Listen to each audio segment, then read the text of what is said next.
Hello everybody, I hope you all are doing good. I am Deepika from Learnohub, एक ऐसा free learning platform जहां पर आप पढ़ सकते हैं physics, chemistry, maths, biology and SST absolutely for free only at learnohub.com।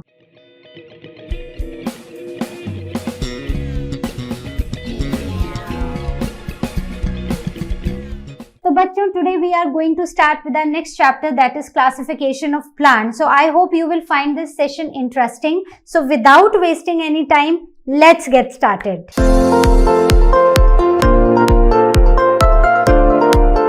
जितने भी ऑर्गेनिजम्स हम अपने आसपास देखते हैं, चाहे वो प्लांट्स हैं, चाहे वो एनिमल्स हैं, ये सब आते हैं under biology. So the study which deals with the subject that deals with the study of living organisms is called biology. So that is biology. Living organisms में plants भी आएंगे और animals भी आएंगे. So there are some more terms, that is botany. So botany is a subfield of biology which deals with the study of plants. There is another subfield, that is zoology. So zoology deals with the study of animals.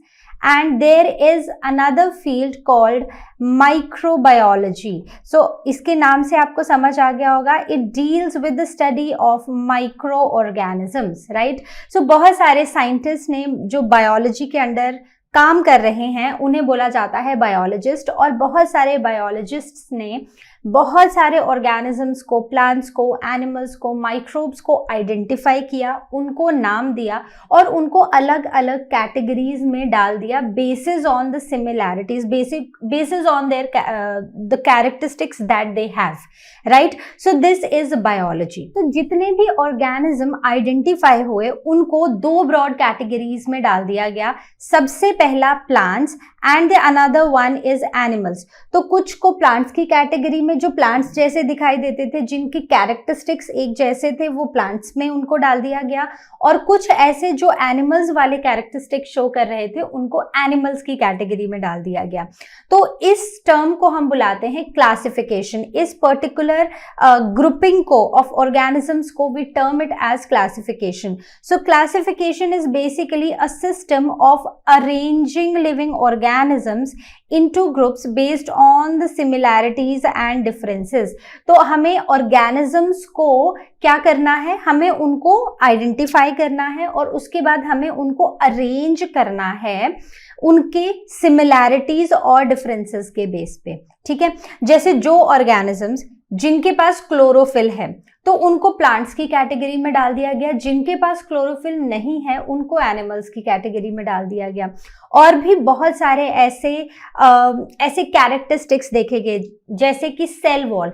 तो जिस individual या जो भी organism identify हुआ जिसके cell में cell wall थी, उन सबको प्लांट्स की कैटेगरी में डाल दिया गया, और जिनमें सेल वॉल नहीं थी उनको एनिमल्स की कैटेगरी में डाल दिया। तो इस तरह दो ब्रॉड क्लासिफिकेशंस हमारे पास आई। लेकिन ये एक क्वेश्चन यहाँ पर अराइज होता है कि what is the need of classification. मतलब ठीक है, कुछ प्लांट्स हैं, कुछ एनिमल्स हैं, ओके, दैट इज फाइन, लेकिन ज़रूरत क्या है? तो if I tell you, so there are about 8.7 million known species. मतलब जितने ऑर्गेनिजम्स आज हमें पता हैं, प्लांट्स, इंसेक्ट्स, बर्ड्स, एनिमल्स, किसी को भी मिला के ये हैं मिलियंस में। तो अगर हमें किसी भी ऑर्गेनिज्म के अगर फीचर्स को स्टडी करना है तो हमें उसको डिटेल स्टडी नहीं करना पड़ेगा, हम उसकी कुछ बेसिक कैरेक्टरिस्टिक्स लेंगे और उसको एक पर्टिकुलर ग्रुप में डाल देंगे। अब उस पूरे ग्रुप के कैरेक्टरिस्टिक्स हम एक साथ स्टडी करेंगे। So to make this study systematic, to make the organisms, to know the organism systematically, हमने इनको क्लासिफाई करना शुरू कर दिया ताकि हम कुछ ग्रुप्स में डालें और उन ग्रुप्स में ऐसे ऑर्गेनिजम्स हों जो एक जैसे हों, ठीक है? Now coming on to the advantages of classification. तो हमने देखा कि अर्थ पर मिलियंस ऑफ ऑर्गेनिजम्स हैं और ह्यूमनली ये चीज पॉसिबल नहीं है कि हम हर एक ऑर्गेनिज्म को, चाहे वो प्लांट है या एनिमल है, उसको हम इंडिविजुअली स्टडी करें। तो इसलिए हमने इनकी एक तरह से ग्रुपिंग करना शुरू कर दी, ठीक है। तो अब इस ग्रुपिंग से या इस क्लासिफिकेशन से क्या हुआ कि हमारा जो स्टडी था वो थोड़ा सिंप्लीफाई हो गया। तो इसी के बेसिस पर हमने कुछ एडवांटेजेस निकाली हैं of classification. The first one is characteristics of all the members of group can be understood by studying only few groups. मतलब अगर आप बर्ड्स को देखोगे ना, तो बर्ड्स में बहुत सारे बर्ड्स हैं, बहुत सारे स्पीशीज हैं, राइट। तो आपको हर एक बर्ड को इंडिविजुअली जाके स्टडी करने की जरूरत नहीं है। आप कुछ मेंबर्स को लोगे, उन मेंबर्स पे स्टडी करोगे, कुछ बर्ड्स लोगे, उन बर्ड्स पे स्टडी करोगे और उसके बेसिस पर आप उनके बेसिक कैरेक्टरिस्टिक्स को आइडेंटिफाई कर लोगे। जैसे कि birds have wings, right, so birds fly. तो अगर बर्ड्स फ्लाई कर रहे हैं तो ये कैरेक्टरिस्टिक हर एक बर्ड में है, कुछ एक्सेप्शंस को छोड़कर, ठीक है। तो जब जैसे जैसे हम धीरे धीरे पढ़ेंगे हम कुछ एक्सेप्शंस भी पढ़ेंगे। तो अगर हम एक कॉमन कैरेक्टरिस्टिक लें बर्ड्स में, तो we will say that they fly. Clear.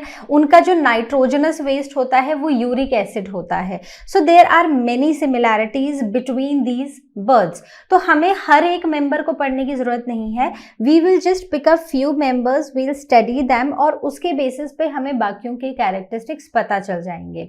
The next one is it they make systematic. तो अब सिस्टमैटिक स्टडी हो जाती है, मतलब कि जो ऑर्गेनिजम्स हैं हम उनको सिस्टमैटिकली स्टडी कर रहे हैं, ठीक है, एक सीक्वेंस में स्टडी कर रहे हैं और इससे हमें जो रिलेशनशिप्स हैं बिटवीन डिफरेंट ऑर्गेनिजम्स वो भी समझ आते हैं। तो जैसे जैसे हम आगे बढ़ेंगे, जैसे जैसे हम प्लांट्स में, एनिमल्स में पहुंचेंगे, तो हम वहां पर देखेंगे कि कैसे birds have emerged from there previous organism से रेप्टाइल्स, ठीक है। तो कैसे अलग अलग ऑर्गेनिजम्स जो हैं वो एक दूसरे से ही ओरिजिनेट हुए हैं। क्लियर। तो ये एक पूरी स्टडी को सिस्टमैटिक बना देता है।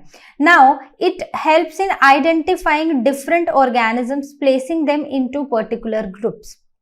तो अब हम क्या कर रहे हैं, हम ऑर्गेनिजम्स को आइडेंटिफाई कर रहे हैं, डिफरेंट ऑर्गेनिजम्स को, और हम उसको किसी एक ग्रुप में डाल दे रहे हैं। कैसे डाल रहे हैं, हम उसकी बेसिक कैरेक्टरिस्टिक्स की स्टडी कर रहे हैं और उस कैरेक्टरिस्टिक को लेकर हम उसको डाल दे रहे हैं कहां पर, एक पर्टिकुलर ग्रुप में। Last one is it gives an idea about the evolution. तो हमें ये पता चलेगा कि कैसे एक सिंपल ऑर्गेनिज्म से हम जैसे कॉम्प्लेक्स ऑर्गेनिजम्स बने हैं। तो the first known living organisms on the earth were bacteria. तो अभी हम बैक्टीरिया के बारे में पढ़ेंगे, तो आप देखना कि बैक्टीरिया जो है ना वो कितना सिंपल है। And when we come to human beings, तो हमारी बॉडीज उतनी ही ज़्यादा कॉम्प्लेक्स हैं। तो ये जो पूरा एवोल्यूशन का प्रोसेस है ना, ये हमें इस क्लासिफिकेशन से ही समझ आता है। हम सिंपल ऑर्गेनिज्म से पढ़ना शुरू करते हैं और हम कॉम्प्लेक्स तक जाते हैं, तो हमें पता चलता है कि कैसे हम इवॉल्व हुए हैं। So these are the certain advantages of classification. I hope they are clear. तो हमने देखा कि क्लासिफिकेशन में इनिशियली हमारे पास दो ब्रॉड कैटेगरीज थी। So one was Plantae and another was animals. So this kingdom system classification was said to be two kingdom system, right. So it was given by Carolus Linnaeus, right? So he gave this two kingdom system classification, जहां पर उन्होंने बोला कि हमारे पास दो ही तरह के organisms हैं, एक है प्लांट्स और एक है animals. So he said kingdom Plantae and kingdom animalia. लेकिन इस पूरे सिस्टम में ना बड़ी सारी प्रॉब्लम्स थी, जैसे कि कुछ बैक्टीरिया थे जिनको प्लांट्स के साथ डाल दिया गया था, लेकिन इस बैक्टीरिया के जो कैरेक्टरिस्टिक्स थे वो प्लांट से भी मिलते थे और वो एनिमल से भी मिलते थे। The next protozoans. तो प्रोटोजोन्स को इनिशियली डाला गया था एनिमल्स के साथ, लेकिन इसमें एक और ऑर्गेनिज्म था दैट इज यूग्लिना। तो यूग्लिना के पास क्लोरोफिल थी लेकिन सेल वॉल नहीं थी। क्लोरोफिल थी मतलब कि वो प्लांट जैसा है, और सेल वॉल नहीं है मतलब कि वो एनिमल सेल के जैसा है, राइट। तो यहाँ पर ना ये प्लांट्स में फिट हो रहा था, ना ये एनिमल्स में फिट हो रहा था। वैसे ही एक आई स्पॉट स्ट्रक्चर देखा गया यूग्लिना में जो एनिमल्स के जैसा था। आईज एनिमल्स में देखी जाती हैं, तो ये एनिमल्स के जैसा एक स्ट्रक्चर था, लेकिन यहाँ पर कोई भी ऐसा कैरेक्टरिस्टिक नहीं था जिसके बेसिस पर हम ऐसा करें कि मेजॉरिटी ऑफ कैरेक्टरिस्टिक्स प्लांट्स के हैं तो हमने इसको प्लांट्स में डाल दिया, या मेजॉरिटी ऑफ कैरेक्टरिस्टिक्स इसके एनिमल्स के हैं तो इसको हमने एनिमल्स में डाल दिया। So it was lying in between somewhere. तो इसलिए ये जो पूरा टू किंगडम सिस्टम क्लासिफिकेशन था ना, ये फेल हो गया। तो इसके बाद आया 5 kingdom system of classification which was given by Robert Whittaker. ठीक है, तो रॉबर्ट विटेकर ने ये पूरा का पूरा एक क्लासिफिकेशन सिस्टम प्रपोज किया जिसमें उन्होंने 5 किंगडम्स बनाए। The first one was Monera, then Protista, then Fungi, Plantae and Animalia. तो हम हर एक किंगडम को अच्छे से स्टडी करेंगे। तो अभी हम जस्ट एक बेसिक आइडिया ले लेंगे कि हर एक किंगडम में कैसे कैसे ऑर्गेनिजम्स आते हैं। ठीक है, तो यहाँ पर 2 टर्म्स हैं जो हमें बार बार सुनने को मिलेंगी, वो हैं prokaryotes and eukaryotes. So this term and this term, these are very important. Prokaryotes मतलब कुछ ऐसे ऑर्गेनिजम्स जिनके पास से क्रोमोसोम्स तो हैं, ठीक है, मतलब जिनका न्यूक्लियस, अगर हम एक सेल बनाते हैं, सो दिस इज सेल, तो हम एक काफी प्रोमिनेंट सा न्यूक्लियस बीच में बनाते हैं। लेकिन ये वो ऑर्गेनिजम्स हैं जिनके पास जो सेल तो है, सेल के अंदर का कंटेंट भी है, क्रोमोसोम्स भी हैं, लेकिन they are lying somewhere in the cytoplasm. ठीक है, बहुत क्लियरली डिफाइंड न्यूक्लियस नहीं है। So this is a nucleoid, right, it is not a nucleus. वहीं पर यूकैरियोट्स में हम देखेंगे कि एक क्लियर न्यूक्लियस हमें दिखाई देगा सेल के अंदर। So these are the 2 terms that you need to understand here. ठीक है, तो समझ आया प्रोकैरियोट्स और यूकैरियोट्स में डिफरेंस। तो डिफरेंस आता है न्यूक्लियस में। तो अगर आप प्रोकैरियोट्स को ध्यान से देख रहे हो तो बीच में जो रीजन है, जो न्यूक्लियस है, जो क्रोमेटिन कंटेंट है, बेसिकली जो क्रोमोसोम्स हैं, so those chromosomes are lying in the cytoplasm, there is no clear boundary of the nucleus. ठीक है, वहीं पर आपको यूकैरियोट्स में काफी प्रोमिनेंट, क्लियरली विजिबल आपको एक न्यूक्लियस दिखाई देगा इन द सेल, राइट। तो इसमें जितने भी मोनेरा, जो हमने पहला किंगडम देखा कौन सा था, मोनेरा, तो मोनेरा में जितने भी इंडिविजुअल्स हैं उन सब में ऐसा ही है कि न्यूक्लियस क्लियरली वेल डिफाइंड नहीं है। So they all come under Monera. और उसके सिवा जितने भी बाकी किंगडम्स हैं, the rest 4 kingdoms, Protista, fungi, Plantae, Animalia, all of them come under eukaryotes, क्योंकि उन सब में एक क्लियरली दिखने वाला न्यूक्लियस है। क्लियर, तो ये टर्म हमें यहाँ पर क्लियर हो गई। अब हम एक बार एक क्विक डिस्कशन करेंगे अबाउट दीज 5 किंगडम्स, फिर हम इन डिटेल एक एक ऑर्गेनिज्म को समझकर हम बाकी सारा सिस्टम पढ़ेंगे। Now the first kingdom of 5 kingdom system classification is the kingdom Monera. तो किंगडम मोनेरा, इसमें मेजरली आते हैं बैक्टीरिया। ठीक है, तो इसमें आते हैं जितने भी हमारे नोन बैक्टीरिया हैं, जितने भी हमें स्पीशीज पता है, वो सारे के सारे आते हैं किंगडम मोनेरा में। तो देखो, मैंने बोला कि मोनेरा में आते हैं simplest organisms which are bacteria. ठीक है, तो बैक्टीरिया है कैसा? बैक्टीरिया एक सिंगल सेल्ड ऑर्गेनिज्म है। ठीक है, माइक्रोस्कोपिक है, मतलब अगर माइक्रोस्कोप नहीं होगा तो आप बैक्टीरिया को नहीं देख पाओगे। ये माइक्रोस्कोपिक हैं, यूनिसेलुलर हैं और इनके पास सेल वॉल है। ठीक है, तो जैसे प्लांट्स में सेल वॉल होती है, इनके पास भी सेल वॉल है। क्लियर, तो इनके पास और क्या है, इनके पास न्यूक्लियस नहीं है। So there is no nucleus और पोअरली डेवलप्ड न्यूक्लियोइड है। तो आप बीच में देख रहे हो ये वाला कंटेंट, तो जेनेटिक मटेरियल है, लेकिन it is lying somewhere inside the cytoplasm. तो जो न्यूक्लियस है वो नहीं है, एक पुअरली डेवलप्ड न्यूक्लियोइड रीजन हमें दिखाई दे रहा है। Clear? So these are the certain characteristics of kingdom Monera.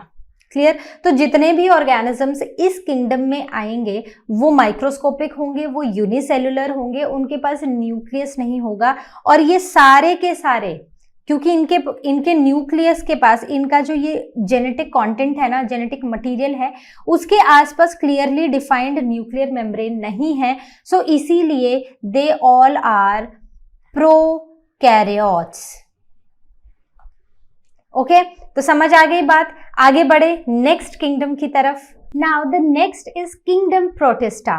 तो एक ऐसा किंगडम जहां पर ऑर्गेनिजम्स अभी भी यूनिसेलुलर है, मतलब सिंगल सेल्ड ऑर्गेनिजम्स ही मिलेंगे, लेकिन इनका न्यूक्लियस वेल डेवलप्ड है. तो हम काफी पहले से हमने लास्ट क्लास में भी क्लास 6 में भी हमने अमीबा तो देखा है, अमीबा को थोड़ा सा पढ़ा भी है.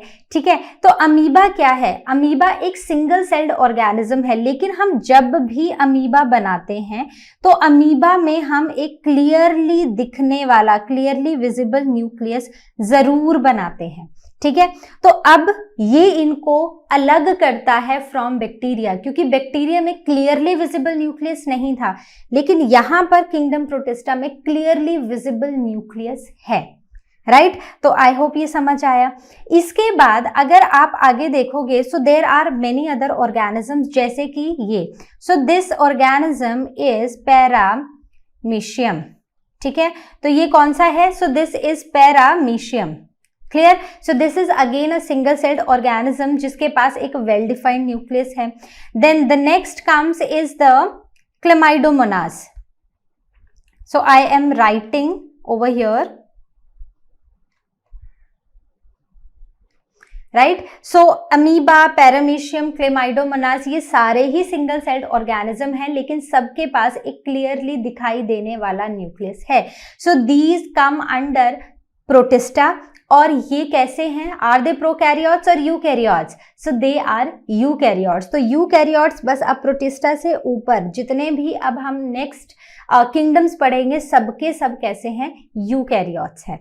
क्लियर? तो आई होप ये basic introduction about protista is clear to everyone. So let's move forward. Now the kingdom fungi. The third kingdom is fungi. तो fungi कैसे हैं? इसमें जितने भी ऑर्गेनिजम्स आएंगे अब वो मल्टी सेलुलर होंगे, या फिर मतलब एक से ज्यादा ही सेल होगा, सिंगल सेल्ड ऑर्गेनिजम्स नहीं होंगे. ठीक है, so they are multi cellular और इनके पास क्लोरोफिल नहीं है. ठीक है, so they do not have chlorophyll, which means they cannot photosynthesize. तो यहाँ पर photosynthesis नहीं होगी. Right, now they feed on dead and decaying matter. इसका मतलब है कि दे आर सेप्रोट्रॉफ्स. राइट, सो ये डेड और डिकेइंग ऑर्गेनिक मैटर पर ही फीड करते हैं, वहीं से अपना खाना डराइव करते हैं. So they are सेप्रोट्रॉफ्स.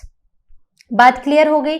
फोटोसिंथेसिस नहीं करेंगे, लेकिन ये डेड और डिकेइंग मैटर पर फीड करेंगे. सो ऐसे बहुत सारे हैं, जैसे कि आप ये पिक्चर में देख रहे हो, क्या है ये? So these are mushroom. So mushrooms come under Fungi. तो जब आप मशरूम खाते हो, so remember what are you eating?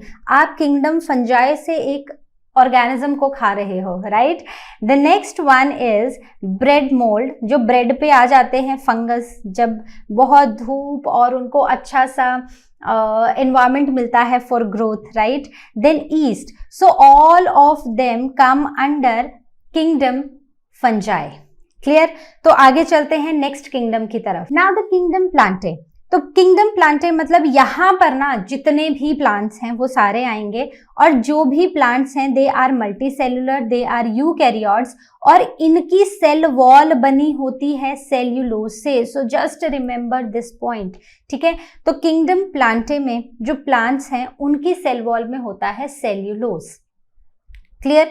अब इनके अंदर क्लोरोफिल भी होता है. इसका मतलब कि ये फोटोसिंथेसाइज तो करते हैं, तो यहाँ पर फोटोसिंथेसिस होगा, तो इसका मतलब है कि ये क्या कर रहे हैं? ये अपना खाना खुद बना रहे हैं. So all of them are autotrophs. ठीक है। तो जितने भी प्लांट्स हम अपने आसपास देखते हैं, they all are autotrophs, they can synthesise their own food and they are multi cellular with cellulose in their cell wall. So remember these things. Clear? तो अभी तो ये शुरुआत है, अभी हम इसको धीरे धीरे आगे और भी चीजें पढ़ेंगे और इन डिटेल पढ़ेंगे। तो अभी फिफ्थ किंगडम देख लेते हैं, that is kingdom Animalia. Now the kingdom Animalia, so ये भी सभी के सभी मल्टी सेलुलर है। अब आपको क्या लगता है, हम एक सेल से बने हैं, या एक डॉग एक सेल से बना है, या एक एलिफेंट सिर्फ एक सेल से बना है? नहीं। So we all are multi cellular, और हमारे सेल के अंदर एक प्रोमिनेंट न्यूक्लियस दिखाई देता है। So that is why we are eukaryotes, right? Now we are heterotrophs. हम गैस पे जो खाना बनाते हैं वो तो हम खुद बनाते हैं, लेकिन जो पूरा रॉ मटेरियल है that we get from plants or we get from other animals, right? So basically we are heterotrophs. अब animals में ना एक चीज काफी developed है, that is the nervous system and the sense organs. Plants में nervous system इतना developed नहीं होता है जितना animals में होता है. So all the animals, all the individuals जो animals के अंदर आते हैं, जो इस kingdom में आते हैं, they all have nervous system with sense organs and they can locomote. Plants को देखो, क्या वो चल पा रहे हैं? नहीं, but we can change our positions, we can move from one place to another, so that is locomotion, right? So there is a difference between movement and locomotion, ठीक है? So movement and locomotion, clear? तो movement मतलब कि किसी body part को move करना, जैसे हमने देखा है कि सनफ्लावर ना जहां जहां सन जाता है वो मुड़ता जाता है, so that is movement. But changing your place from one point to another, so that is called as locomotion. Clear? The next is these can be classified depending on the presence or the absence of backbone. तो जब अब हम animals को classify करते हैं ना, तो हम इनको classify करते हैं based on किसके पास backbone है और किसके पास नहीं है. So that is invertebrates, there is no BB, I am right, that is backbone, and vertebrates have backbone. So हमारे पास backbone है, तो हम क्या हुए? हम हुए vertebrates, ठीक है? तो आई होप ये जो एक बेसिक इंट्रोडक्शन था about all the 5 kingdoms is clear. So let us now start with our first kingdom, that is kingdom Monera, जिसमें हम बैक्टीरिया को बहुत अच्छे से डिटेल में डिस्कस करेंगे. Now the details about the kingdom Monera. तो किंगडम मोनेरा में हमने डिस्कस किया कि इसमें आते हैं बैक्टीरिया, मेनली इसमें बैक्टीरिया ही हैं, ठीक है? तो बैक्टीरिया जो हैं ये कैसे हैं? तो हमने डिस्कस किया था कि they are single celled organisms, right? और ये हैं यूनिसेलुलर ऑर्गेनिजम्स. तो जितने भी यूनिसेलुलर ऑर्गेनिजम्स हैं, क्या वो सारे मोनेरा हैं? ऐसा नहीं है, ठीक है? क्यों? क्योंकि अगर आप इस बैक्टीरिया को ध्यान से देखो तो बैक्टीरिया में क्या है? एक न्यूक्लियर मटेरियल है जिसके अराउंड कोई न्यूक्लियर मेम्ब्रेन नहीं है. तो इसीलिए ये किस कैटेगरी में आते हैं? दे कम अंडर प्रोकैरियोट्स. क्यों prokaryotes? Because they do not have a well defined nucleus. इनके पास न्यूक्लियर मटेरियल जो ये क्रोमोसोम्स हैं, ये वाला जो कंटेंट है, इसके अराउंड आपको कोई एक वेल डिफाइंड मेम्ब्रेन नहीं दिखाई दे रही है, और इसको हम बुलाते हैं न्यूक्लियोइड. तो ये चीज इनको अलग बनाती है बाकी यूनिसेलुलर और सिंगल सेल्ड ऑर्गेनिज्म से. अब अगर हम आ जाएं इनकी सेल वॉल पर, तो जो इनकी सेल वॉल होती है वो काफी रिजिड होती है, मतलब काफी जिद्दी होती है, वो बदलना नहीं चाहती है, ना ही वो बदलती है, ठीक है? Then what is their mode of nutrition? तो इनका मोड ऑफ न्यूट्रिशन फर्स्ट है हेटेरोट्रॉफ्स, जिसमें ये आसपास में जो डाइजेस्टेड न्यूट्रिएंट्स होते हैं उनको एब्जॉर्ब करते हैं. Clear? So that is why heterotrophs, because they are not making their own food, right? So either they will digest the food from their surroundings or they live inside living organisms. Clear?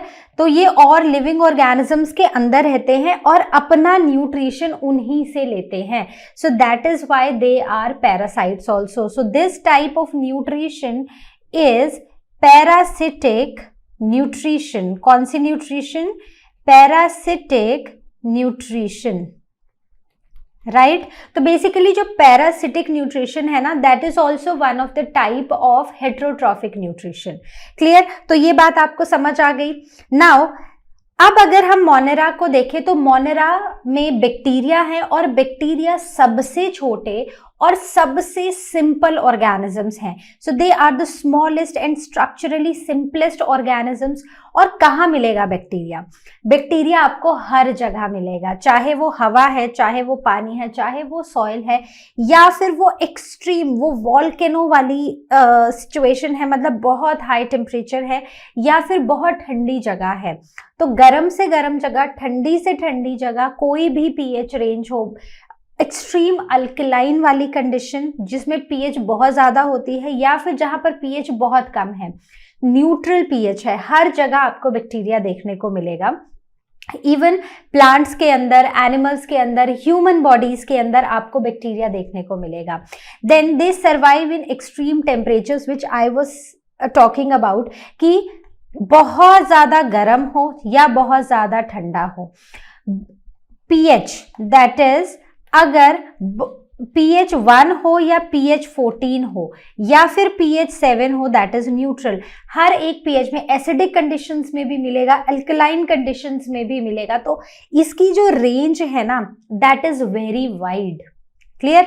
Now they are visible only and only under high powered light microscope. कौन सा microscope? Light microscope. तो ये अगर हमें bacteria को देखना है तो we can not see it with the naked eyes because they are microscopic. तो हमें एक हाई पावर वाला लाइट माइक्रोस्कोप चाहिए होगा। क्लियर? तो आई होप ये जो डिटेल थी about kingdom Monera, this is clear. So let's move forward where we will be talking about bacteria only. तो हम बैक्टीरिया के शेप से स्टार्ट करेंगे। Now the next is the shapes of bacteria. तो bacteria की अगर हम शेप्स की बात करें तो मेनली हमें 4 शेप्स में बैक्टीरिया देखने को मिलते हैं। सबसे पहला है कोकस। कोकस मतलब यहां पर ओवल या फिर स्फेरिकल शेप होगी। ठीक है, ओवल या फिर स्फेरिकल शेप के बैक्टीरिया, जैसे आप यहां पर देख रहे हो, तो ये ओवल या स्फेरिकल शेप में आपको बैक्टीरिया देखने को मिलेंगे, right. The next one is bacillus. तो बैसिलस में आपको मिलेंगे ऐसे रॉड शेप्ड। कौन सी शेप होगी यहाँ पर? रॉड शेप्ड बैक्टीरिया देखने को मिलेंगे।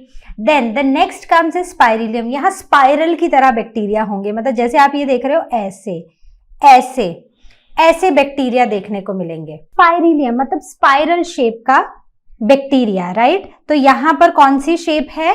Spiral. Clear? Now the last one is vibrio. Vibrio मतलब एक कॉमा शेप्ड बैक्टीरिया है, ऐसा है, ऊपर से रॉड शेप है और नीचे उसको एक टेल जैसी है, राइट। तो जैसे कॉमा होता है ऐसा और टेल, तो ये कैसा है? This is a comma shaped bacteria. ठीक है, इसका एक बड़ा ही फेमस सा एग्जाम्पल है, that is vibrio cholerae, right. ये वो बैक्टीरिया है जिसकी वजह से डिजीज कॉलरा होती है। क्लियर? तो 4 तरह की शेप्स आपको समझ आ गई।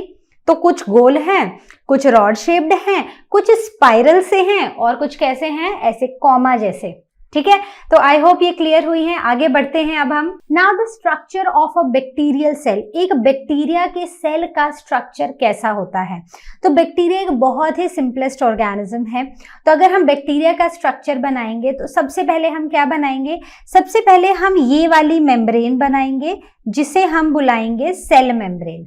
ठीक है, सेल मेम्ब्रेन के बाहर हम एक सेल वॉल बनाएंगे और इस सेल वॉल के बाहर हम क्या बनाएंगे? एक कैप्सूल बनाएंगे। ठीक है, सो ये जो पूरा एक स्ट्रक्चर है बैक्टीरिया का, इट इज वेरी प्रिमिटिव। ठीक है, बड़ा ही पुराना सा, बड़े ही सिंपलेस्ट से, and it is said that it is one of the, मतलब ये सबसे पहले ऑर्गेनिजम्स हैं जो हमारी अर्थ पे आए थे।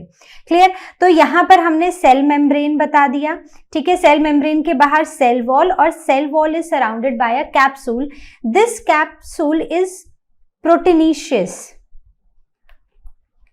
या फिर जिलेटिनिशियस, राइट। तो ये वो एक लेयर है अराउंड द सेल वॉल जो प्रोटीन्स की या जेल की बनी है। क्लियर? तो इतना समझ आया। अब सेल वॉल जो है ना, that is also made up of कुछ प्रोटीन लाइक मटीरियल्स, ठीक है। Then inside to it is a cell membrane. इसी कैप्सूल के ऊपर आप बाहर देखोगे ना तो आपको ये ऐसे ऐसे छोटे छोटे स्ट्रक्चर्स देखने को मिलेंगे, ठीक है। So these are called as pilus, ठीक है, पिलाई, राइट। उसके बाद आपको एक लॉन्ग टेल जैसी देखने को मिलेगी which is called as flagella. क्या बुलाते हैं इसको? फ्लैजिला। अब हम चलते हैं इनसाइड वाले स्ट्रक्चर पर। तो आप इसको अगर ध्यान से देखो ना, तो जैसे हमने क्लास 6 में पढ़ा था कि एक सेल होता है और सेल के अंदर ना बहुत सारे सेल ऑर्गेनल्स होते हैं, माइटोकॉन्ड्रिया होता है, गोल्जी बॉडी होता है, से एक न्यूक्लियस होता है। तो वैसा तो यहाँ कुछ देखने को नहीं मिल रहा है, ठीक है। यहाँ पर कोई भी सेल ऑर्गेनल्स नहीं होते हैं। तो I am mentioning it over here, no cell organelles are present, ठीक है। कोई सेल ऑर्गेनल्स आपको देखने को नहीं मिलेंगे। और दूसरा यहां पर एक और चीज है कि जो न्यूक्लियस है ना, न्यूक्लियस भी नहीं देखने को मिल रहा है, आपको सिर्फ क्रोमेटिन मटेरियल देखने को मिल रहा है, ठीक है। So now it is lying somewhere inside the cytoplasm, so it is called as nucleoid. इसे हम बुलाते हैं न्यूक्लियोइड। और इस बैक्टीरिया का जो रिजर्व फूड होता है, it is stored as glycogen, ठीक है। तो ये जो मैं लिख रही हूं ना, these are some of the important points you need to note down। तो इनको ध्यान रखना है। जैसे इनके पास कोई सेल ऑर्गेनल्स नहीं है और इनके अंदर जो रिजर्व फूड है दैट इज, जिसे हम बात करते हैं ना स्टार्च की फॉर्म में है या ग्लूकोज की फॉर्म में है, no, this is in the form of glycogen. Now the question arises कि बैक्टीरिया हमारे फ्रेंड्स हैं या एनिमीज हैं? बताओ। So bacteria is a friend और a four? So the question is, they are our friends also, and sometimes some bacteria behaves as enemies also. So let us first talk about our friends, the bacterial friends, right? तो useful bacteria की हम बात करेंगे। तो आप ये notice करोगे कि ऐसा नहीं है कि बैक्टीरिया या माइक्रो ऑर्गेनिज्म सुन के हमें सिर्फ डरना चाहिए और हमें सिर्फ ये सोचना चाहिए कि कौन सी बीमारी हो जाएगी। No, there are bacteria which are very very useful to us. अब हम इस चीज को रिलेट करेंगे इन पॉइंट्स के साथ। तो सबसे पहला पॉइंट है कि बैक्टीरिया मेडिसिन में और एंटीबायोटिक्स में यूज होता है। कहां पर? बैक्टीरिया मेडिसिन और एंटीबायोटिक्स में यूज होता है। तो एंटीबायोटिक्स क्या होते हैं? एंटीबायोटिक्स बेसिकली कुछ ऐसी मेडिसिन होती हैं जो डिजीज कॉजिंग जर्म्स को क्या करती हैं? डिस्ट्रॉय करती हैं। और ये किससे बनती हैं? तो बैक्टीरिया से ही, इन्हीं छोटे छोटे माइक्रो ऑर्गेनिज्म से, बैक्टीरिया से हम कुछ एंटीबायोटिक्स बनाते हैं, कुछ मेडिसिन बनाते हैं जो डिजीज कॉज करने वाले जर्म्स को खत्म कर देते हैं। सो आर दे यूजफुल? बिल्कुल हैं, राइट। तो यहाँ पर वैक्सीन, कुछ वैक्सीन आप देखो, जैसे अभी हमने कितनी सारी वैक्सीन हम सुनते हैं।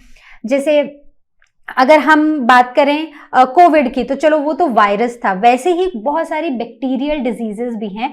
और जब एक बच्चा पैदा होता है तो वहां से ना उसको वैक्सीन्स लगना शुरू होती हैं, वहां से उसको ना इंजेक्शंस लगना शुरू होते हैं कि हर महीने की, अब बेबी 1.5 मंथ का हो गया, अब उसकी वैक्सीनेशन है, 2.5 का हो गया, अब उसकी वैक्सीनेशन है, and it keeps on going. मतलब ये जो वैक्सीनेशन का प्रोसेस है ना, ये ऐसे ही चलता रहता है, राइट। तो ये जो वैक्सीन्स हैं ये किससे बनती हैं? So these vaccines are again made up of these micro organism. या तो इन माइक्रो ऑर्गेनिजम्स को वीक कर दिया जाता है, मतलब जो डिजीज कॉजिंग माइक्रो ऑर्गेनिज्म है, या बैक्टीरिया, हम स्पेसिफिकली हम बैक्टीरिया की बात करेंगे। तो जो बैक्टीरिया है उस बैक्टीरिया को लेंगे, या तो उसको मार देंगे या फिर उस बैक्टीरिया को थोड़ा कमजोर कर देंगे, वीक कर देंगे, और उसी को डाल देंगे एक इंडिविजुअल की, एक ह्यूमन बीइंग की बॉडी में। और अब ये जो बैक्टीरिया है ये उसकी बॉडी में क्या करेगा? एक इम्यून रिस्पॉन्स जनरेट करेगा और एंटीबॉडीज बना देगा।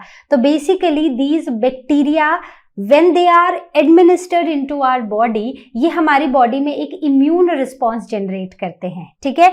सो the vaccines, the killed or weakened disease causing bacteria, they are used in the preparation of vaccines. तो मतलब जो आप वैक्सीन्स ले रहे हो ना, they are basically what, they are the microorganisms only. तो आपकी बॉडी के अंदर माइक्रो ऑर्गेनिजम्स ही डाल रहे हैं। तो उससे क्या होगा कि इससे पहले कि वो माइक्रो ऑर्गेनिज्म आए और आपकी बॉडी के अंदर एक बीमारी पैदा करे, उससे पहले ही हमने अपनी बॉडी को एक डेड, मरा हुआ एक माइक्रो ऑर्गेनिज्म या फिर एक ऐसा micro organism which is not dead लेकिन वो काफी वीक है, तो अब वो इंजेक्शन लगेगा तो थोड़ा सा इम्यून रिस्पॉन्स तो जनरेट होगा, हो सकता है थोड़ा बहुत फीवर आए, लेकिन यहाँ पर वो ऑलरेडी हमारी बॉडी में क्या बना देगा, एंटीबॉडीज बना देगा। तो इन एंटीबॉडीज के होने से क्या होगा, नेक्स्ट टाइम जब सेम माइक्रो ऑर्गेनिज्म हमारी बॉडी में आएगा तो वो कुछ नहीं कर पाएगा। क्यों? क्योंकि हमारी बॉडी को प्रोटेक्ट करने के लिए एंटीबॉडीज ऑलरेडी हैं हमारे पास। तो जैसे ही माइक्रो ऑर्गेनिज्म आएगा, ये माइक्रो ऑर्गेनिज्म को मार देंगे और हम क्या हो जाएंगे, एकदम हेल्दी, ठीक है। तो वैसे ही बहुत सारी ऐसी वैक्सीन्स हैं, जैसे एक है स्ट्रेप्टोमाइसिन, ठीक है। So streptomycin is one of the antibiotic. तो ये भी एंटीबायोटिक है जो हमारी बॉडी में एडमिनिस्टर की जाती है, ठीक है, दे दी जाती है। वैसे ही बहुत सारी ऐसी वैक्सीन्स हैं, जैसे कि वैक्सीन में आ जाता है पोलियो, ठीक है, पोलियो वैक्सीन हो गई, ट्यूबरक्लोसिस की वैक्सीन हो गई, स्मॉल पॉक्स की वैक्सीन हो गई। तो ये सारी ऐसे ही बनती हैं, इन्हीं माइक्रो ऑर्गेनिज्म को वीक करके या किल करके हमारी बॉडी में डाल दिया जाता है। तो आई होप ये कॉन्सेप्ट आपको समझ आया है। अगर आपको कोई भी पॉइंट समझ नहीं आया है, feel free to ask your doubts on ask question section of learnohub.com, ठीक है। So will try to answer your questions as soon as possible. Clear?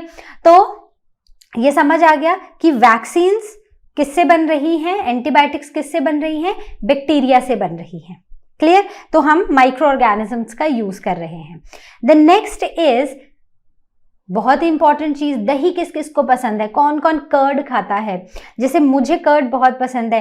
एक तो ब्रेकफास्ट में सब्जी के साथ, रोटी चपाती के साथ जरूर चाहिए और दाल चावल के साथ भी जरूर चाहिए। तो आपको पसंद है? तो आई होप बहुत सारे बच्चों को कर्ड पसंद होता है ना, मीठा मीठा सा कर्ड। ओके, सो लैक्टोबैसिलस एक बैक्टीरिया है जो कर्ड की फॉर्मेशन में हेल्प करता है। तो ध्यान थोड़ा सा रिकॉल करो, अगर आपने ये प्रोसेस होते हुए नहीं देखा है तो आज जब आपकी मम्मी दही जमाएंगी तो आप उनके साथ खड़े रहोगे। तो क्या करते हैं कि हम दूध लेते हैं और दूध को थोड़ा सा गर्म करते हैं, मतलब बॉयल भी नहीं करते, बहुत तेज गर्म भी नहीं, बस हल्का सा ल्यूक वार्म करते हैं और उसमें 1 चम्मच या डिजायर्ड क्वांटिटी के अनुसार हम क्या करेंगे, कर्ड डाल देंगे, उसको अच्छे से मिक्स कर देंगे और उसको एक सेफ जगह पे रख देंगे। जैसे अगर ठंड का मौसम है तो हम उसको थोड़ा सा वार्म जगह पर रखेंगे, जैसे यूजुअली माइक्रोवेव्स के अंदर रखा जाता है कि थोड़ा गर्म रहे। और अगर समर्स हैं तो हम उसको वैसे ही साइड पे शेल्फ पे, गैस के पास शेल्फ पे छोड़ के चले जाते हैं, राइट। तो अब इसमें क्या होता है कि ये जो हमने 1 स्पून लिया है ना कर्ड का, this is rich in bacteria. कौन से बैक्टीरिया? लैक्टोबैसिलस बैक्टीरिया, ठीक है। तो ये क्या करेंगे, ये बैक्टीरिया को अब हमने एक एनवायरनमेंट दे दिया है, एक सूटेबल एनवायरनमेंट जो कि ल्यूक वार्म, मतलब हल्का सा गर्म, जो उनको मल्टीप्लाई करने के लिए बहुत है, ठीक है। तो यहाँ पर ये बैक्टीरिया मिल्क में जो शुगर होती है, कौन सी शुगर होती है मिल्क में? लैक्टोज शुगर होती है, उसको कन्वर्ट कर देता है इनटू लैक्टिक एसिड और यहाँ पर मिल्क से बन जाता है curd. Clear? So see how important is this bacteria to us. तो अगर ये बैक्टीरिया नहीं होगा तो हम तो दही जमा ही नहीं पाएंगे, दही तो आएगा ही नहीं, राइट। Next is vinegar. तो विनेगर को बनाने का जो तरीका है उसमें भी हम बैक्टीरिया का ही यूज करते हैं. So there is bacteria Acetobacter which ferment fruit juices into vinegar, और विनेगर का chemical name is acetic acid. तो जितने भी फ्रूट जूसेस हैं उनको फर्मेंट करने का काम करता है this bacteria which is Acetobacter bacteria. ठीक है, तो आपको ये नाम बहुत ध्यान से सोच समझ के याद रखने हैं. Now the next use of bacteria is tanning of leather. तो जब एक एनिमल की स्किन से लेदर बनाया जाता है, so that is tanning of leather, right. तो यहाँ पर भी इस प्रोसेस में भी हम माइक्रो ऑर्गेनिजम्स का यूज करते हैं. So it is useful in curing animal hides and skin and we convert it into leather, right. The next is retting of fibers. तो जैसे जूट का जो एक स्टॉक होता है उस स्टॉक से फाइबर जो निकालते हैं, so in that process also we use bacteria. Clear? So jute fibers are separated and they are made softer. So in these two processes we are using bacteria. So these are certain more advantages or useful or helpfulness of bacteria. Now the next use of bacteria is formation of compost and manure. तो जितना भी animal dung है, cow dung है, horse dung है या फिर agriculture का waste है, ये सब कुछ कन्वर्ट कर दिया जाता है into manures bye bacterial action. तो कुछ बैक्टीरिया होते हैं, ये इस डंग को या इस वेस्ट को, एग्रीकल्चरल वेस्ट को डीकम्पोज करते हैं और इस सारे के सारे वेस्ट को मैन्योर्स में कन्वर्ट कर देते हैं. अब इन मैन्योर का क्या यूज है? हमारी फील्ड्स में सॉइल की फर्टिलिटी को बढ़ाना, प्लांट्स की ग्रोथ को सपोर्ट करना. ठीक है, तो इसको कन्वर्ट करने का काम, वेस्ट को मैन्योर में कन्वर्ट करने का काम भी बैक्टीरिया ही करता है. द नेक्स्ट इज गोबर गैस और द बायोगैस. तो बहुत सारी बड़ी बड़ी सिटीज होती हैं जैसे कि दिल्ली है, तो यहाँ पर ह्यूमन एक्सक्रीटा बहुत ज्यादा है, राइट. अब उसको अगर हमें डिस्पोज ऑफ करना है, so we don't have that place. So all of this is, so the human excreta is collected और उसको डिकम्पोज किया जाता है by the action of certain bacteria और उसी से बना दी जाती है एक इन्फ्लेमेबल गैस जो कि कुकिंग में यूज हो सकती है. अब यहाँ पर गैस तो इवॉल्व हो गई, साथ में बचता है कुछ लिक्विड वेस्ट और कुछ सॉलिड वेस्ट. तो ये जो लिक्विड और सॉलिड वेस्ट है इसको भी यूज किया जाता है as manures for increasing the soil fertility so that the plants can grow well. Clear? तो ये जो दोनों ही प्रोसेसेस हैं जहां पर कंपोस्ट बन रहा है या बायोगैस बन रही है, so both of these processes are supported by bacterias. The next is the bacteria in human intestine. तो जब हम बात कर रहे थे कि मिलते कहाँ हैं ये बैक्टीरिया, तो हमने बोला था कि चाहे आप ह्यूमन बीइंग्स की बात कर लो, चाहे आप प्लांट्स की बात करो या आप एनिमल्स की बात कर लो, कौन सी ऐसी जगह है जहां पर आपको बैक्टीरिया नहीं मिलेगा? आपको हर जगह मिलेगा. तो बैक्टीरिया ह्यूमन इंटेस्टाइन में मिलते हैं. ह्यूमन इंटेस्टाइन में वो रहते हैं. विच bacteria is that is E coli.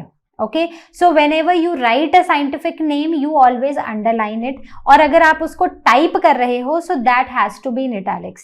Clear? तो ह्यूमन की इंटेस्टाइन में जो बैक्टीरिया है that is E coli bacteria, और यहाँ पर रह के this bacteria produces vitamin B and K. तो विटामिन बी एंड विटामिन के कौन बना रहा है ह्यूमन इंटेस्टाइन में?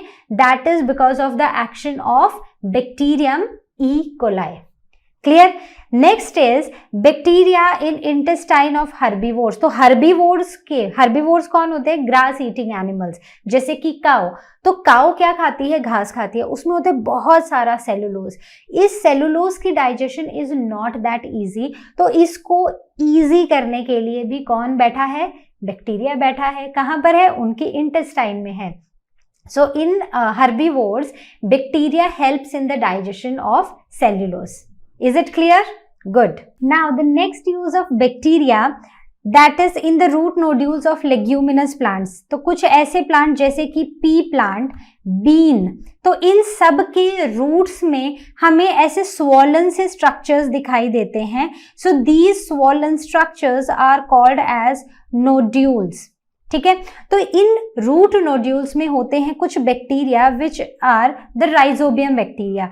राइजोबियम बैक्टीरिया का काम है एटमॉस्फेयर से नाइट्रोजन को कैप्चर करना और इस एटमॉस्फेरिक नाइट्रोजन को नाइट्रेट्स में कन्वर्ट कर देना।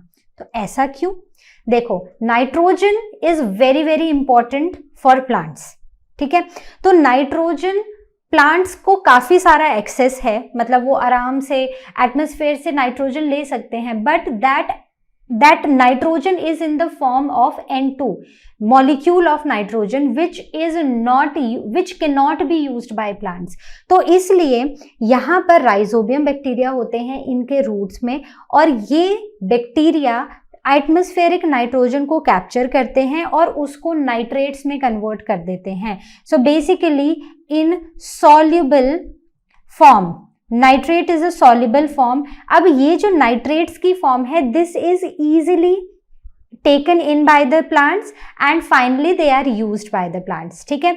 तो यहाँ पर ना हम ये देखते हैं कि यहाँ पर एक रिलेशनशिप बन रहा है, दैट इज सिम्बायोटिक रिलेशनशिप, एक फ्रेंडली सा रिलेशनशिप है जिसमें तो प्लांट्स हैं, ठीक है, और दूसरे यहाँ पर क्या है, बैक्टीरिया है। तो जो प्लांट्स है ना, प्लांट्स क्या कर रहे हैं, प्लांट्स एक तरह से शेल्टर दे रहे हैं इन बैक्टीरिया को, रहने की एक जगह दे रहे हैं, और बैक्टीरिया क्या कर रहा है, बैक्टीरिया इन टर्न इनको खाना दे रहा है, किस फॉर्म में, नाइट्रोजन की फॉर्म में।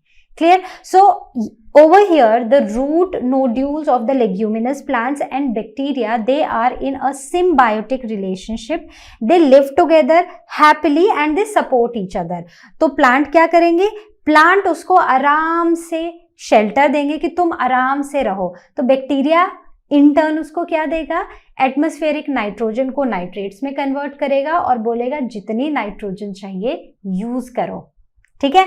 Now the next and the last use that we will be studying in this class is bacteria as scavengers, ठीक है। तो बैक्टीरिया क्या होते हैं, तो याद करो जब हम बात कर रहे थे बैक्टीरिया कहाँ पर होते हैं, क्या खाते हैं, उनका मोड ऑफ न्यूट्रिशन क्या है, तो हमने एक जगह पढ़ा था कि जो बैक्टीरिया है ना, बैक्टीरिया कुछ अपने आसपास जो डिकेइंग चीजें होती हैं वहां से अपने न्यूट्रिएंट्स को एब्जॉर्ब कर लेते हैं, ठीक है। तो बैक्टीरिया क्या कर रहा है, bacteria basically saprotrophic nutrition show कर रहा है, जहां पर वो फीड कर रहा है कुछ ऑर्गेनिक रिमेन्स पे, ठीक है, कुछ ऑर्गेनिक रिमेन्स है उनके ऊपर फीड कर रहा है, वो सब चीजें खा रहा है। तो यहाँ पर क्या हो रहा है, यहाँ पर सॉइल की फर्टिलिटी इंक्रीज हो रही है, जब वो उनके ऊपर एक्ट कर रहा है, उन चीज़ों को डीकम्पोज कर रहा है, तो अब जो भी सॉलिड मैटर बच रहा है वो उसी सॉइल में रह रहा है और इससे सॉइल की फर्टिलिटी इंक्रीज हो रही है, जो प्लांट्स के लिए बहुत इंपॉर्टेंट है। क्लियर? तो आई होप आपको ये बात समझ आई है। तो सॉइल की फर्टिलिटी इंक्रीज करने के लिए जो बैक्टीरिया हैं, दे आर नाइट्रीफाइंग बैक्टीरिया, ठीक है, राइट। तो यहां पर क्या है, कॉम्प्लेक्स फूड को वो सिंपल एग्रीकल्चरल यूजेबल न्यूट्रिएंट्स में कन्वर्ट कर रहे हैं, मतलब ऐसे न्यूट्रिएंट जो प्लांट्स यूज कर सकते हैं, और आराम से अपना भी खाना खा रहे हैं और सॉइल को भी फर्टाइल बना रहे हैं। तो आई होप जितने भी हमने यूजेस पढ़े हैं वो आपको क्लियर हुए हैं। तो देखो, हम क्या सोचते हैं कि बैक्टीरिया तो हमेशा बीमारियां ही फैलाता होगा, but no, that is not true. They are very very helpful to us, ठीक है। और कहाँ कहाँ है, हर जगह है, चाहे अपने अंदर देख लो, चाहे हवा में देख लो, पानी में, मिट्टी में, प्लांट्स में, तो हर जगह हमें बैक्टीरिया देखने को मिलते हैं। नाउ द हार्मफुल बैक्टीरिया, तो यूजफुल तो हमने बात कर ली, लेकिन बहुत सारे हार्म भी तो हैं, राइट। तो सबसे पहले है स्पॉइलेज ऑफ फूड। ये जो हमारा खाना खराब हो जाता है ना, that is also because of bacteria, ठीक है। इसमें माइक्रो ऑर्गेनिज्म में एक बैक्टीरिया का बड़ा इंपॉर्टेंट रोल है खाना खराब करने में। तो मीट है, मिल्क है, फिश है, इन सबको खराब कौन कर रहा है, बैक्टीरिया ही कर रहा है। तो अगर आपने कभी भी देखा हो तो जो कैंड फूड होता है ना, उसके ऊपर एक एक्सपायरी डेट हमेशा लिखी हो, जो पैक्ड फूड होते हैं हमारे, तो उनके ऊपर एक्सपायरी डेट लिखी होती है। तो ये जो एक्सपायरी डेट होती है ना, दैट इज वेरी इंपॉर्टेंट। और ये होता है ना कि कोई बात नहीं, आज एक्सपायर हुआ है तो मतलब 10 दिन पहले हुआ था तो आज तक तो खा ही सकते हैं। No, they have their life. और हो सकता है कि वो जो एक्सपायर्ड फूड है उसमें बैक्टीरियल ग्रोथ शुरू हो गई हो, तो अब अगर आप उसको खाओगे तो फिर तो आप बीमार पड़ोगे ही पड़ोगे। तो इसीलिए एक्सपायरी डेट जब खत्म हो जाए उसके बाद वो पैक्ड फूड हमें नहीं खाना चाहिए। दूसरा, डिजीजेस, तो बहुत सारी डिजीजेस हैं, जैसे टाइफाइड है, लेप्रोसी है, टीबी है, निमोनिया है, कॉलेरा है। So all these diseases are caused by bacteria. तो कुछ ही ऐसी डिजीजेस देखेंगे और वो बैक्टीरिया जो उन डिजीजेस को कॉज करते हैं। सबसे पहले है typhoid. So typhoid is caused by a bacteria that is Salmonella typhi. तो आप देख रहे हो यहाँ पर जितने भी मैंने पॉजिटिव बैक्टीरिया लिखे हैं वो सब मैंने इटैलिक्स में लिखे हैं, ठीक है। क्यों? क्योंकि जब भी हम कोई साइंटिफिक नेम लिखेंगे तो उसको हम इटैलिक्स में लिखेंगे, टाइप करेंगे सॉरी, तो हम इटैलिक्स में करेंगे। और जब हम इसको लिखेंगे, अगर मुझे यहां पर लिखना है साल्मोनेला टाइफी, तो मैं क्या करूंगी, मैं इसको अंडरलाइन करूंगी। तो इसका मतलब कि जब आप एग्जाम में लिखोगे तो आपको इनको अंडरलाइन करना पड़ेगा। अगर आप टाइप कर रहे हो तो आप इटैलिक्स में लिखोगे, ठीक है, इटैलिक्स में टाइप करोगे। So then tuberculosis. So tuberculosis is mycobacterium tuberculosis. Then pneumonia, streptococcus pneumonia. तो देखो नाम जो है ना, वो जो स्पीशीज के नेम है वो सेम है, तो यहाँ पर दो नाम होते हैं। ये है जीनस का नाम। So this we will study as we move higher, तो हम पढ़ेंगे, लेकिन कुछ बेसिक हैं जो मैं आपको यही बताना चाहती हूँ। सो दिस इज स्पीशीज। तो जो लास्ट में जो ये है, this is species and this is genus name. तो आप देखो कि जो स्पीशीज का नेम है ना वो कहीं ना कहीं डिजीज से मैच कर ही रहा है, तो ये आपको लर्न करने पड़ेंगे as it is. The next is cholera. तो कॉलेरा का तो मैंने आपको थोड़ी देर पहले ही बताया था, that is vibrio cholera, right. The next one is diphtheria. So again Corynebacterium diphtheria, right? तो ये वो सारे के सारे बैक्टीरिया हैं जो इन डिजीजेस को कॉज करते हैं। तो आपको हर एक का नाम लिख लिख के प्रैक्टिस करना है, स्पेलिंग गलत नहीं होनी चाहिए और किसी और का ऑर्गेनिज्म किसी और के साथ मैच नहीं होना चाहिए, ठीक है। So I hope this is clear. The useful bacteria and the harmful bacteria are clear to you. Let us talk about some questions, very simple questions. List uses of bacteria. तो जल्दी से बताओ क्या क्या लिखोगे, हमने तो कितने सारे यूजेस पढ़े हैं, तो आप क्या क्या लिखोगे। So first of all I will write in the formation of, so this has to be here, in the formation of curd, ठीक है। और क्या, formation of antibiotics, then they are also useful in making manures. Then coming on to tanning of leather, tanning of leather. Then what else you can write? I will write over here, they are found inside the human body and they help in the production of vitamin K and B. The next question is list 4 types of bacteria on the basis of their shape. So very simple. The first one was coccus, जहां पर spherical shape या oval shape के bacteria हमें देखने को मिल रहे थे। Then the next one was bacilli, clear, जहां पर हमें रॉड शेप्ड बैक्टीरिया देखने को मिले थे। Then the third one is spirillum, जहां पर हमें स्पाइरल शेप्ड बैक्टीरिया देखने को मिले थे। And the last one was comma. So I have written the shape first, sorry किस शेप के होते हैं, but they are vibrio. Vibrio bacteria वो कैसे हैं, कुछ ऐसे कॉमा शेप्ड बैक्टीरिया, ठीक है। तो आई होप दिस इज क्लियर। जितने भी क्वेश्चंस, जितने भी टॉपिक्स हमने डिस्कस किए वो आपको हुए हैं एकदम क्रिस्टल क्लियर। तो बच्चों, this was all about from today session. I hope you like this session. Please write your feedbacks in the comment section, and also if you have any doubts, please ask your doubts and ask question section. We will meet next time, and till then, as you all know, Learno Hub मतलब free है पर best है.